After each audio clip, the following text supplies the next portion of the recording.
Olá, sou Marília Pereira Jorge, você está no My News e hoje é dia de coluna. E eu vou entrar direto no assunto. Vocês devem ter visto que ontem, dia 7, foi o 13º aniversário da Lei Maria da Penha.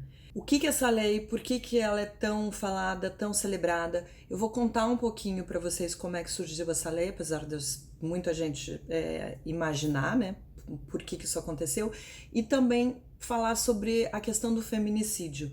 Por que existe essa nominação tão específica para a gente falar sobre assassinatos de mulheres? Então, assim, primeiro a Lei Maria da Penha. A Lei Maria da Penha a gente tem de fato que celebrar porque ela mudou o entendimento do que se tinha na sociedade sobre violência contra a mulher. Eu vou contar para vocês um pouquinho. Eu tô igual uma italiana falando, né? Fazendo assim com a mão. Mas vamos lá, eu vou contar para vocês então como é que foi essa história, por que essa lei tem esse nome. A Lei Maria da Penha leva o nome de uma ativista, de uma mulher, é uma cearense que se chama Maria da Penha Fernandes. O que aconteceu? Ela acionou a Comissão Interamericana de Direitos Humanos e pediu o seguinte, ela pediu a essa corte da comissão o reconhecimento da negligência na apuração do caso dela.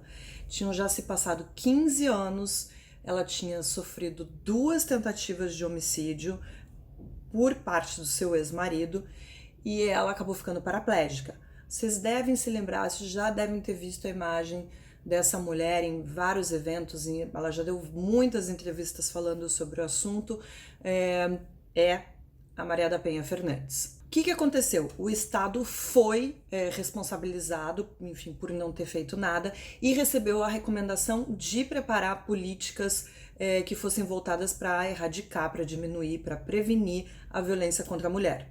De lá para cá, as leis já avançaram e a partir de 2015 você deve ter visto, inclusive em muitas reportagens hoje só se usa o termo feminicídio quando você vai falar sobre o assassinato de mulheres. Tudo é feminicídio? Não. Não é toda a situação que envolve a morte de uma mulher que é feminicídio. Por exemplo, se uma mulher é atropelada na rua, isso não é feminicídio. Se uma mulher morre do coração, se ela sofre um acidente, nada disso é feminicídio. Então, o que essa lei do feminicídio, o que essa lei define? Fala o seguinte, o feminicídio é o assassinato de uma mulher cometido por razões de condição do sexo feminino. A pena para isso, a pena que está prevista para esse tipo de homicídio, que é um homicídio qualificado, é de reclusão de 12 a 30 anos. Agora você vai me perguntar, por que é importante? Tem gente que fala assim, mas é homicídio, tudo é homicídio. Não, não é tudo homicídio. Essa palavra é importante, ela aparentemente nova, a gente só começou a usar aqui no Brasil nos últimos anos, mas ela começou a ser discutida lá no começo dos anos 70. Quem começou, meio que a mãe dessa palavra, é uma socióloga sul-africana que chama Diane Russell. Por que ela fez isso? Ela começou a contestar essa neutralidade aí na expressão homicídio, que servia para qualquer coisa, e que, na opinião dela, contribuía para manter invisível a vulnerabilidade experimentada pelo sexo feminino no mundo todo. O que a Russell, a Diane Russell, entendia? Ela falou o seguinte, que essas mortes que são hoje enquadradas no feminicídio, elas não são casos isolados ou episódicos, mas são inseridas dentro de uma cultura, dentro da nossa sociedade que sempre naturalizou a violência contra a mulher. A gente sabe que isso acontece. Hoje a gente vê quase que diariamente notícias na TV, nos jornais sobre isso, não é à toa. O Brasil é o 5º país no mundo com o número de feminicídios. Eu acho chocante isso. De onde que vem esse número? Esse número do Alto Comissariado nas Nações Unidas para os Direitos Humanos. Falou direitos humanos, tem gente que já quer sair correndo, mas você entende por que direitos humanos é importante? Por causa disso, são os direitos humanos que cuidam, por exemplo, desses casos de feminicídio. Fazem esse mapeamento, tentam entender o que acontece, mostram onde esses casos são mais graves, quer dizer, todos os casos são graves, mas onde esses casos são mais numerosos. pelo que a gente vê, ao contrário do que o ministro Osmar Terra fala que existe uma epidemia de uso de drogas no Brasil, não. O que existe de epidemia aqui é de feminicídio, é de mulher morrendo simplesmente por ser mulher.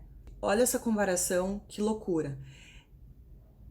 Aqui se mata 48 vezes mais mulheres do que no Reino Unido, 24 vezes mais do que na Dinamarca, 16 mais vezes do que no Japão ou na Escócia.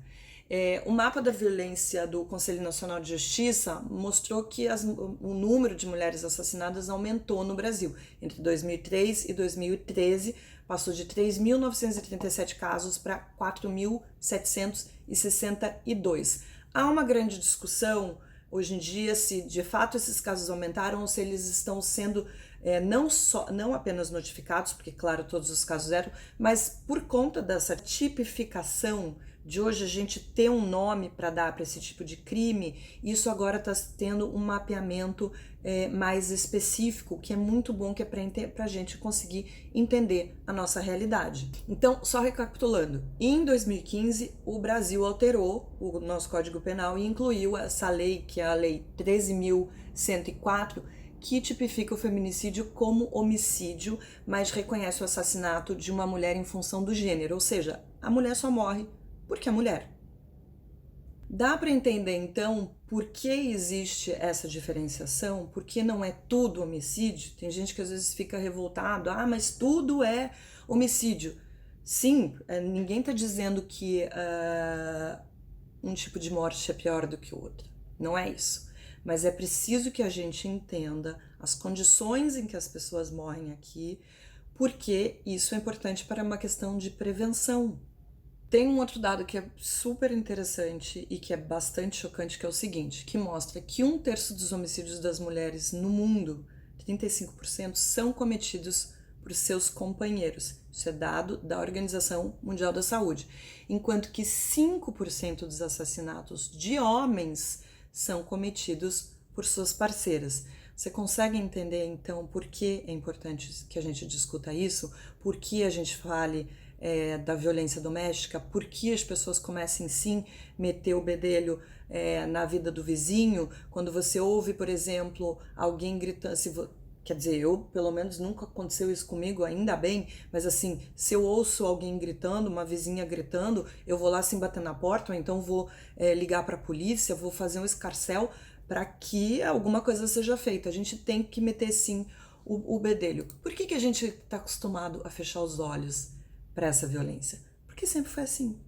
Porque a violência doméstica é uma herança social da nossa história. Juridicamente, historicamente, os homens perderam o direito de posse das mulheres, sim, isso acontecia, mas na prática a gente vê que muitos homens ainda se consideram donos das mulheres. Então a gente vê homens que não aceitam términos de relacionamentos, homens que não aceitam separações, homens que não aceitam que a mulher vá trabalhar fora ou que tenha uma vida com a qual ele não concorda, e a gente sabe muito bem o que acontece. A gente costuma ter opinião sobre tudo nas redes sociais, né? A gente mete o bedelho em tudo, em política, no lixo reciclado das pessoas, no jeito que as pessoas criam e educam seus filhos. A gente tem absolutamente opinião sobre tudo, mas na hora que a gente ouve um pedido de socorro, um grito, que a gente percebe, sabe que uma amiga, uma colega de trabalho está passando por algum tipo de violência física ou mesmo psicológica, porque violência psicológica pode levar sim à violência física,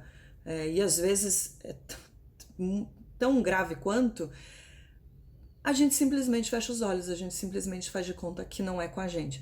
Então, por isso esse assunto é importante, por isso a gente tem que falar, por isso sim é importante que a gente celebre esses 13 anos da Lei Maria da Penha, por isso é importante que os crimes sejam chamados pelo nome que eles devem ser chamados. Então, assim, não é mimimi, não é frescura, não é coisa de feminista raivosa. Feminicídio é uma coisa séria. É importante que esse nome seja cada vez mais usado, sim, nas condições que pedem que ele seja usado, mas a gente não pode achar que isso é simplesmente uma frescura, ou isso é discurso de direitos humanos, ou isso é coisa da esquerda escandalosa. Isso é uma necessidade para a gente entender a sociedade em que a gente vive e mudar as coisas que precisam ser mudadas. Eu fico por aqui. Hoje já é quinta-feira. Nossa, então olha, gente, bom final de semana. Eu volto a semana que vem com mais coluna. Um beijo.